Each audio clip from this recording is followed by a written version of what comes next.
Just before I get into the episode, guys, make sure to follow, rate, and share the podcast about. Let's make this the best mindset podcast out there. So grabbing that point, there's this really interesting experiment, I want to say, that they did with old churches and cathedrals.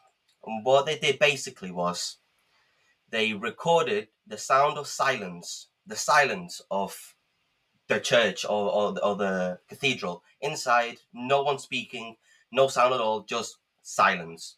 They recorded that, and then they put it through it's this thing that turns sound waves into images. I don't know if it's called like a spectrogram or like a... Anyway, yeah, well, let's just search it real quick.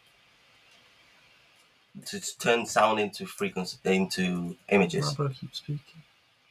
But anyways, so you grab this recording from the sound of silence from churches and cathedrals, and you put it through this program, and it shows you the image that this certain frequency expels, and it's all these different geometrical shapes and hexagons and all of these different sided.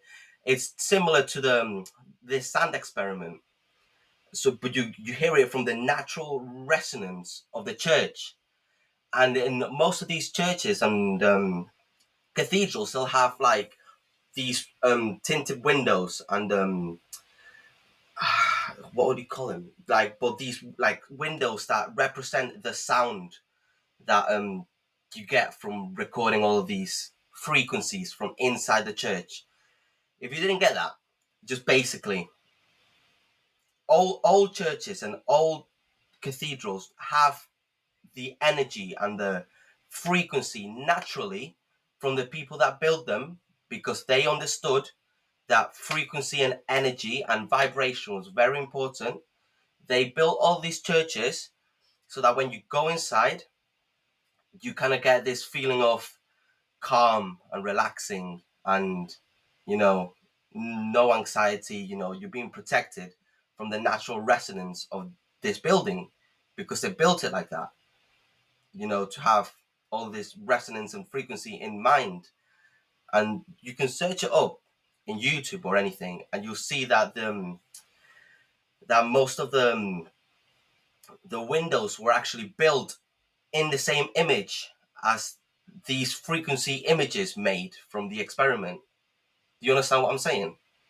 Yeah. It's just same as the sound thing. Yeah, it's just basically what I'm saying is like the old world understood really well that we need frequency and vibration to elevate ourselves. And if we go back to the point of mainstream music, the majority of music nowadays that's released or you can create, or you got a plug-in, you got MIDI keyboard, all the frequency is set to 440 hertz. 440 hertz. And people say, oh no, yeah, this is good for you. But if you really dig into it, it should be 432 hertz. 432 hertz. It's said to relieve you of anxiety. It's a... I got it written down. It's a natural frequency that resonates with the universe, basically. It's supposed to ease you up a bit, not make your life hard. But they've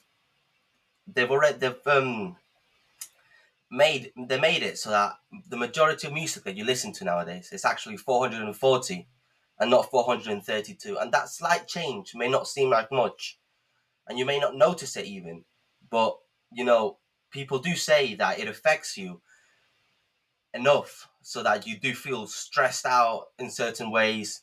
You're not as calm as you need to be.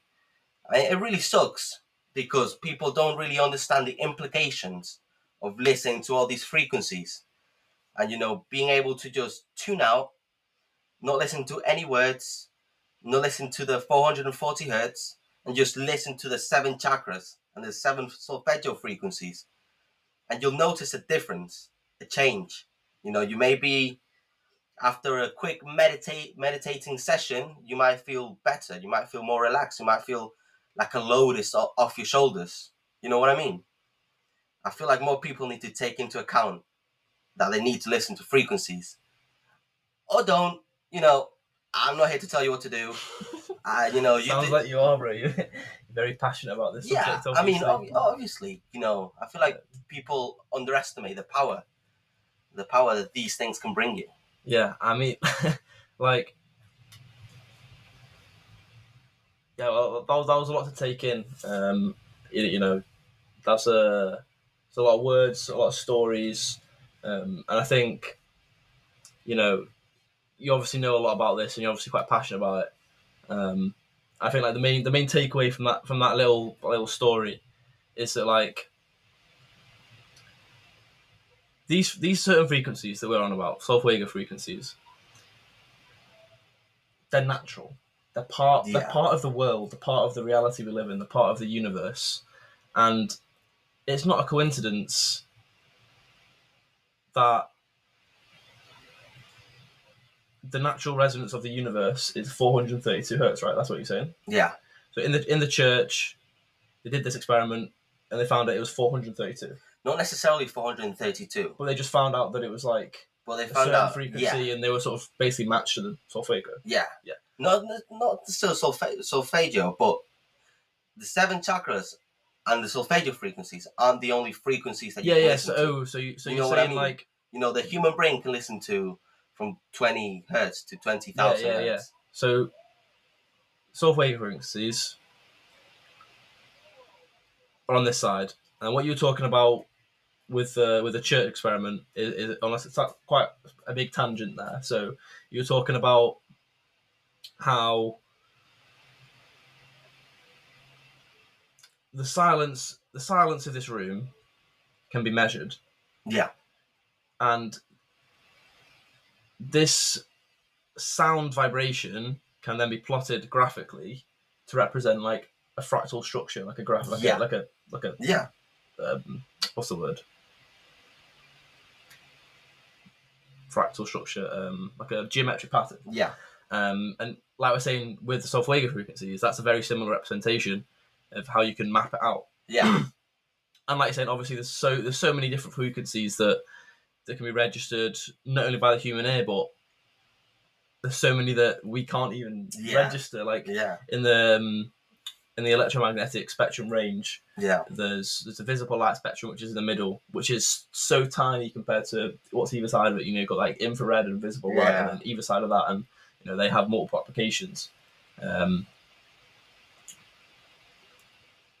And they can be used in industry, and there's harmful radiation and all this sort of stuff, and there's all that sort of stuff to do with like the MRI scans and all this stuff, but that can't be used in personal everyday life, and that's the whole point of what we're talking about with these solfeggio frequencies. With what we're talking about with these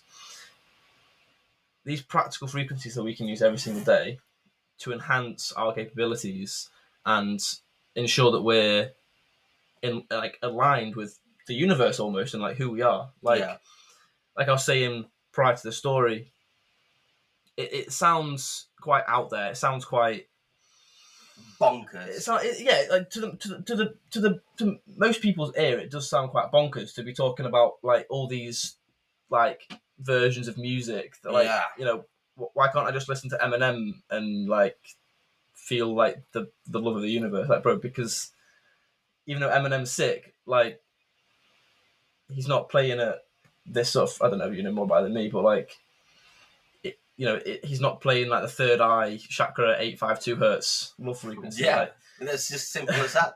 Like it's literally black and white. Like these frequencies have a name and they have a purpose, and take it as you will. I've experienced positive effects from listening to these, and I've noticed things from listening to this these certain frequencies. I've heard of, binaural beats, don't you? Yeah. So there's like 40 hertz binaural beats, and that's playing two beats at the same time with a difference of 40 hertz, isn't it? Yeah.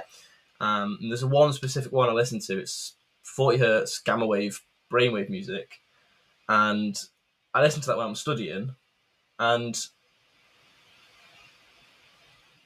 call it the placebo all you want, but I'm able to just like enter flow state, enter this like I'm able to enter this mindset when I'm listening to these in my ears, this frequency, this 40 hertz.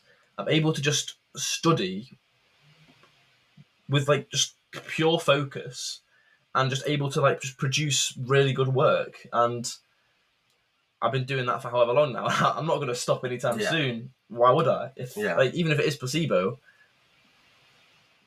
which I don't think it is, like, why would I? Yeah. And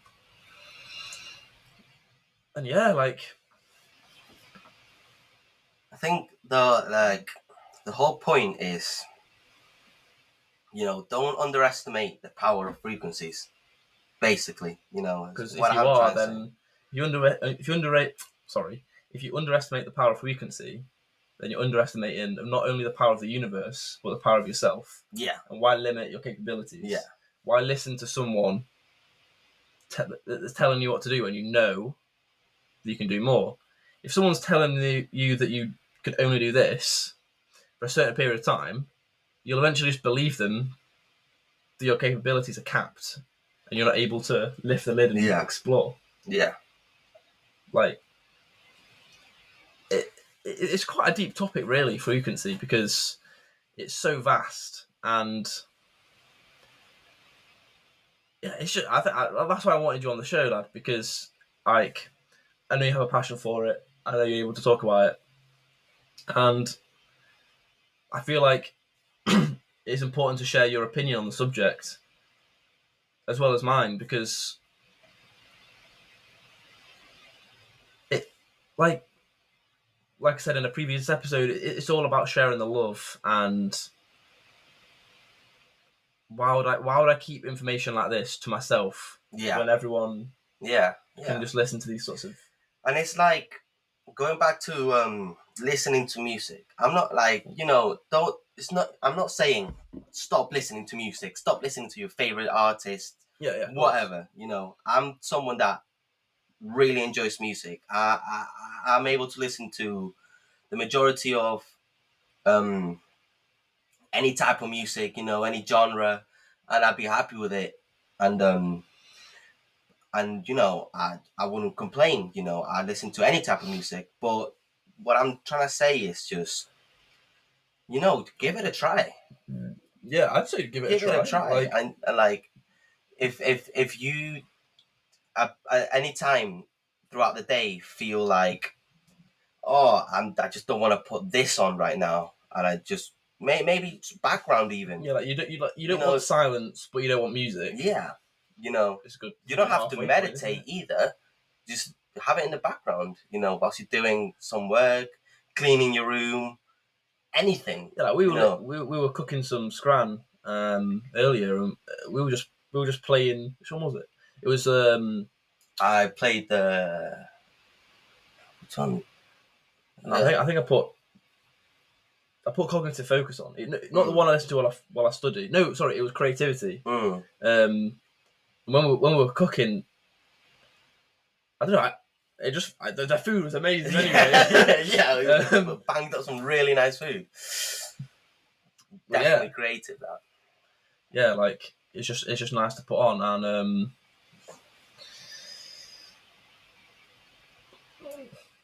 and even though I did just say don't stop listening to music because of frequencies, maybe you need to take a listen to what the music that you listen to is telling you. There's a lot of things about a lot of negative things are being said in today's music that people subconsciously just take in, and maybe they might not realize it, but it is making them feel a certain type of way. Yeah, there's some some like popular music that's out there, and you find people like walking about the day-to-day lives or at work or whatever, and they're just like singing, you know what song they're singing, and they're just singing these lyrics, and you realize, like, if you take it out of context and you don't know what song they're listening to, they're just saying these words, and it's like you're emitting that vibration from your mouth, you're emitting that frequency from your mouth, and you're like manifesting that word into existence, and that phrase and that like manner of speech, like it's like affirmations. If you're saying affirmations, you're affirming who you are and where you're going.